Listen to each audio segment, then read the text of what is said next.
Chapter 56. Sa katayuan ni Mr. Goldman, lubhang napaka-wordo kung talagang nakipagtulungan siya kay Willow para i-frame ka. 6 na taon na ang nakakaraan. Ang mga salita ni Riley ay nakapagpatahimik kay Macy. Kung alam niya ang nangyari noon, di ba dapat ay alam niya na anak niya ang 3 at hindi na siya dapat pa magpa-paternity test. Dagdag pa ni Riley, dapat tingin sa ibaba si Macy. Alam ko ang sinasabi mo. Wala siguro talaga siyang interes na makipagsabuatan kay Willow, pero boyfriend pa rin siya ni Willow. Hindi ako interesado sa mga may kinalaman kay Willow. Napangisi si Riley. Masyado lang mapili si Macy. Biglang may naalala si Riley at napangiti, bakit hindi mo i-consider ang pinsan ko? Nakita mo naman kung gaano siya kagiliw kina Waylon at Daisy, sigurado ano magiging masaya siya. Haha, idinadawit mo pa ang pinsan mo dito. Dudurugin ako ng mag-fans ni Helios kapag narinig nila ang tungkol dito. Natawa si Riley nang nanginginig ang mga balikat. Huwag mong sabihin kila Waylon ang mga nangyari ngayon. Ibabaon kita sa lupa kapag lumabas ta. Kamaway si Riley. No way. Huwag ka mag-alala, sarado ang bibig ko. Involved ang mga bata dito kaya walang sino man ang pwedeng makaalam. Naghihinala na si Willow sa akin, at naghihinala ako na may masama siyang gagawin kina Waylon at Daisy. Ano? Nag-aalala si Riley. Sasabihan ko ba si Helios na mag-ingat? Kung sa tingin mo ay hindi ako maaasahan at least si Helios pwede, di ba? Kinuha ni Macy ang bag niya at tumayo. Kung ganon, kailangan mo siyang pasalamatan para sa akin. Nang gabing iyon, sa beach villas, nasa sulok ang talong bata at nagninilay ng kanilang pagkakamali. Nakaupo si Macy sa sofa, nakatingin sa kanila. Pag-isipan ninyong maigi ang pagkakamali niyo kung hindi ay matutulog kayo ng walang hapunan. Umikot si Daisy. Mami, gusto lang ng lalaking iyon na bilhan kami ng pagkain ni Waylon. Nabili niya kayo ng mga pagkain lang. Nag-crossed arm si Macy. Ibebenta niyo ba ko kapag binilhan niya kayo ng malaking lobsters? Napangisi si Daisy. Binilhan talaga sila ng malaking lobsters.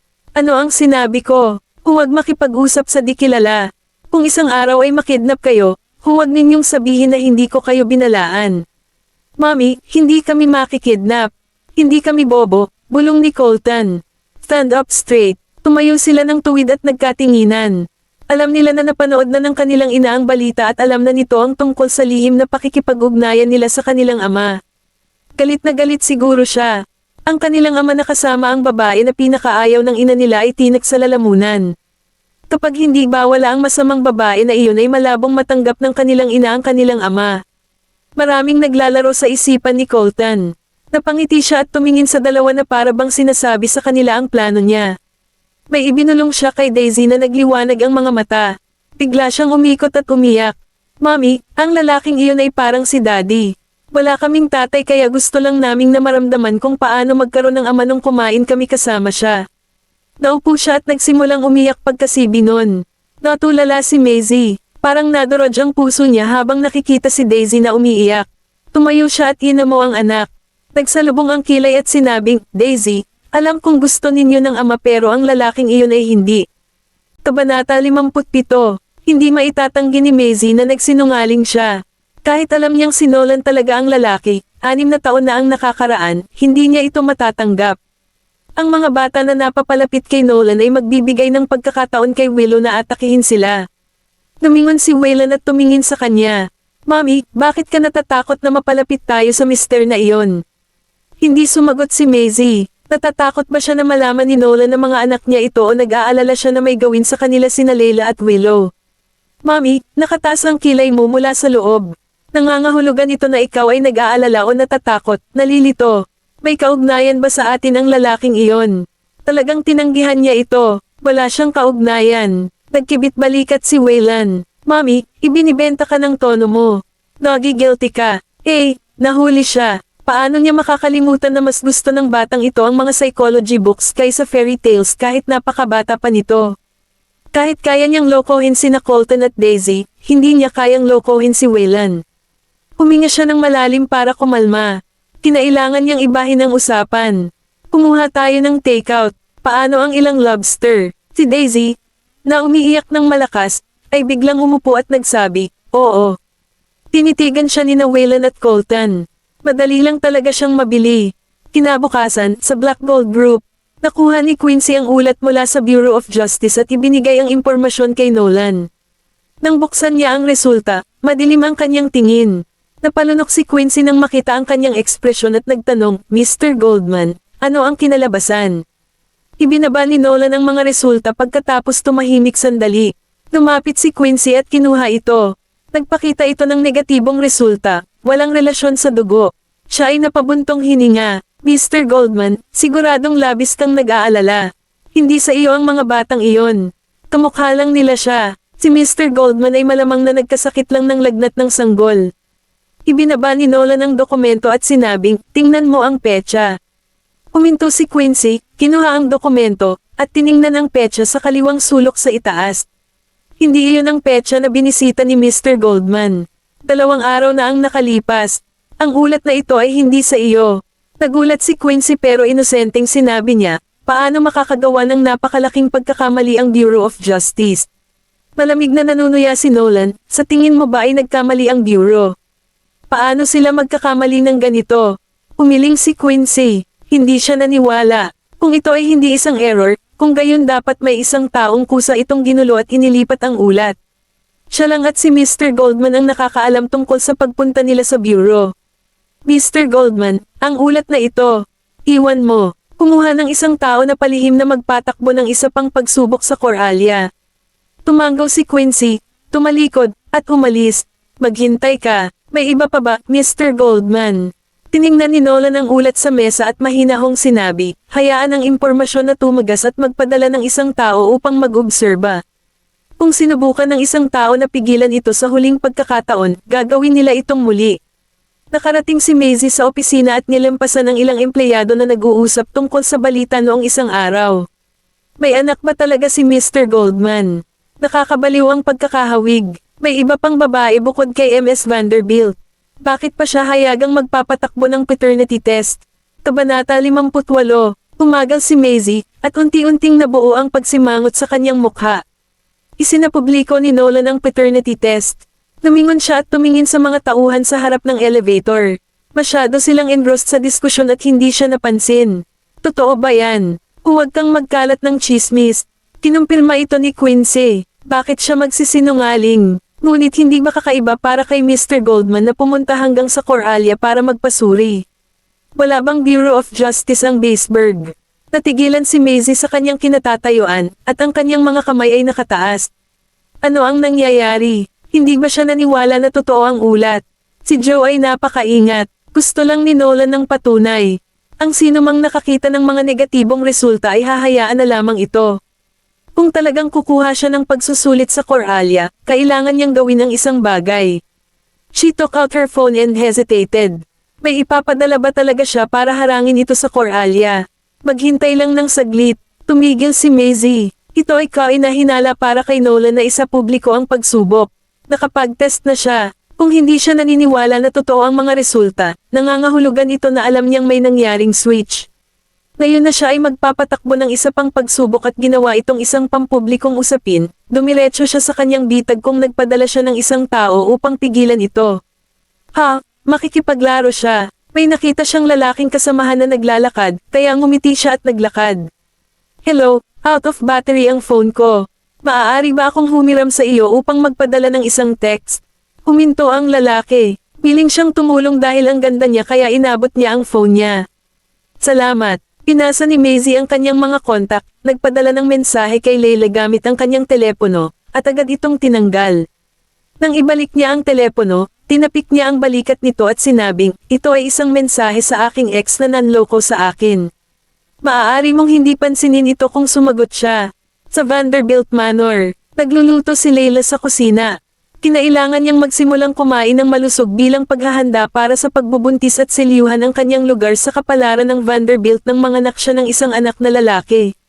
Nag-vibrate ang phone niya. Hihinaan ni Leila ang apoy at naglakad sa gilid para basahin ang mensaheng ipinadala mula sa hindi kilalang numero. Siya ay nabigla. Si Mr. Goldman ay magpapatakbo ng isang paternity test sa Coralia. Akala niya ba sa kanya ang mga bastard na yon? Hindi iyon maganda. Hindi pwede. Kailangan niyang ipaalam sa kanyang anak. Willie, kailangan mong bumalik ka agad. May kailangan akong sabihin sa'yo. Mr. Goldman, ang buong kumpanya ay nag-uusap tungkol sa balita. I'm guessing alam na ng lahat ngayon. Narinig din niya, natigilan si Quincy. Tumingin siya kay Nolan na nag-iisip ng ilang mga dokumento. Si MS, Vanderbilt ba ang tinutukoy ng siya? I guess so. Pinag-uusapan ng lahat. Pabulong lang ang sagot ni Quincy. Hindi niya matiyak kung narinig niya ito. Ni-shuffle ni Nolan ang mga dokumento sa isang stack. Tiyak na narinig ni Maisie ang tungkol sa balita, ngunit ano ang gagawin niya?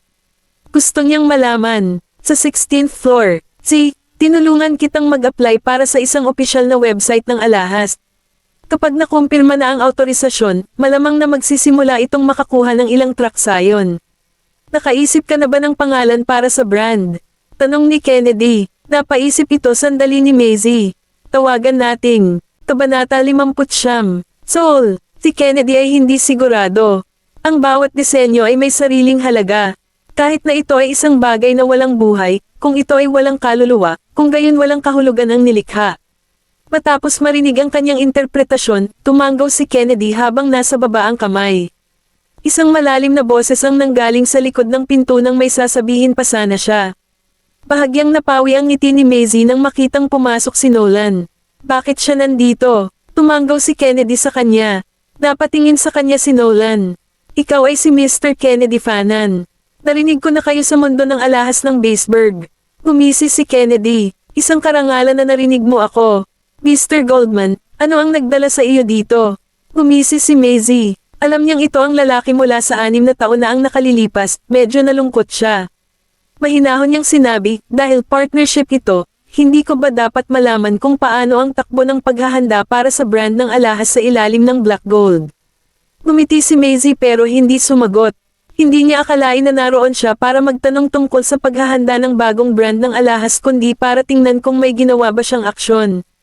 Siyempre dapat, ikaw ang mamumuhunan. Dapat ka naming pagsilbihan. Hindi namin gustong sabihin ng mga tao na hindi kami magalang. Tumayo si Maisie. Wala akong magandang tsaa dito. Mayroon lamang ilang mga normal na dahon ng tsaa, ngunit sa palagay ko ay malamang na wala kang oras para sa tsaa.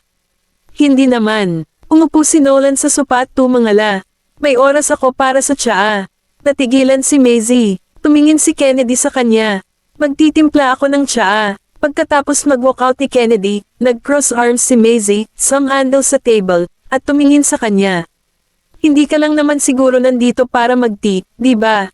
Hindi. Pinag-cross ni Nolan ang kanyang mga paa at handle. Nagpapatakbo ako ng paternity test sa 2 bata. Nandito ka para sa mga personal na bagay. Kumunat ang noo niya, hindi ka ba nagulat?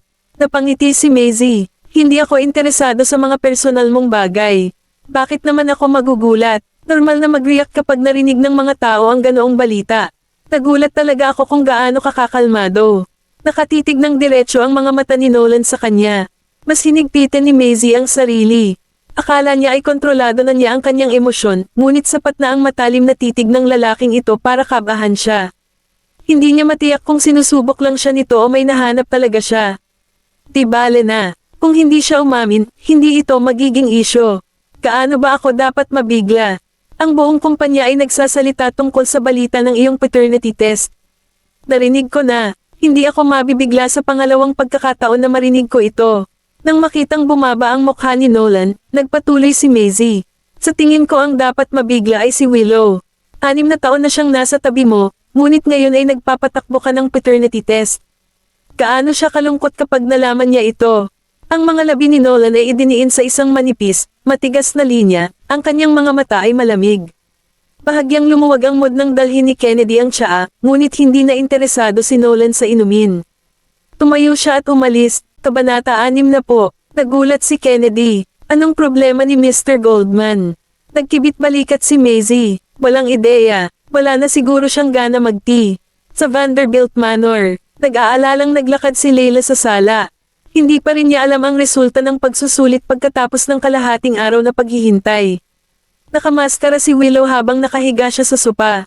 Nang makita kung gaano nag-aalala ang kanyang ina, sinabi niya, "Nay, hindi makakatulong ang paglakad-lakad. Kailangang mawala ang mga bata, anuman ang resulta ng pagsubok na bumalik." Nagulat si Leila at napalingon sa kanya. "Anong ibig mong sabihin? Pag may nangyari sa mga bastard, malalaman natin kung sino yung babaeng nagtatago sa likod nila. Hinubad ni Willow ang maskara. Nakapag-ayos na siya. Kinailangan niyang alamin kung sino ang babaeng nagtatago sa likod ng mga bata kahit ano pa ang maging resulta. Medyo nag-alala si Layla. Pero paano kung may makaalam kung ano ang ginawa mo?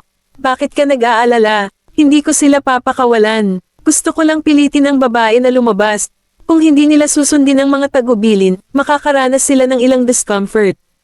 Hindi ko nakasalanan kung may mangyari pa sa kanila. Hindi mag-aalala si Willow. Dalawa lang silang bata. Kung naglalaro sila at may nabalian ng braso, kasalanan ng mga magulang dahil hindi sila binantayan. Sino pa ba ang masisisi nila? Hinihinto ni Angela ang sasakyan sa harap ng isang panaderia, hinayla ang handbrake, at umikot. Manatili sa kotse. Bibilhan kita ng cake. Salamat, Angela. Ngumiti si Daisy at kumaway. Dalawang lalaki ang biglang sumakay sa kotse, hindi nagtagal ay pumasok si Angela sa bakery. Napatingin si Daisy sa kanila at handa nang sumigaw ng tinakpan ni Waylon ang kanyang bibig. Galit na lumingon ang isa sa mga lalaki na may hawak na kutsilyo. Makinig ka sa akin. Hindi ko ito gagamitin kung tatahimik kayo. Pinaalis ng mga lalaki ang sasakyan. Si Angela, na nasa bakery, ay nagmamadaling lumabas at sumigaw, "Hoy! May nagnakaw ng kotse ko." Hindi, ang mga bata ay kinikidnap. Kinuha niya ang phone niya at tinawagan si Helios. Makahingi lang siya ng tulong sa kanya. Inaandar ng mga lalaki ang sasakyan palabas ng bayan. Tahimik ang mga bata sa buong paglalakbay. Lumingon ang lalaki sa passenger seat at tumingin sa kanila, saka nagsalita sa driver. Mukhang hindi sila natatakot sa atin. Enough with the bullcrap. Gusto mo bang maakit ang atensyon ng mga pulis? Naiinip ang driver. Pumasok ang sasakyan sa compound ng isang abandonadong pagawaan ng salamin. Bumaba ang dalawang lalaki sa sasakyan at sinunggaban ang dalawang bata. Hinihila mo ang buhok ko. Tumingin sa kanya si Daisy na may luhang umaagos sa kanyang mukha. Tumigil ang lalaki ngunit biglang sumigaw, "Huwag kang umiyak." Nguso si Daisy at pinigilan ang pagpatak ng luha. Dinala sila ng lalaki sa pabrika ng salamin. Si Daisy, natakot sa ipis, ay biglang yamakap sa hita ng lalaki at sumigaw, "May ipis." Tinapakan ng lalaki ang ipis. "Isang ipis lang. Tumigil ka na sa pag-iyak. Huwag kang makipagtalo sa isang bata. Itali mo siya." Pinagmadali siya ng lalaking may putol na tripulante matapos itali si Waylon. Matapos itali ng lalaki si Daisy, ibinaba niya ang kanyang ulo para tumingin at malungkot na sinabi, "Mister, gusto ko ng baw." Nanginginig ang kamay ng lalaki. Bigla siyang napatingin sa kanya, "Baw. Loko kang bata ka. Tumigil ka at huwag mo akong pahirapan."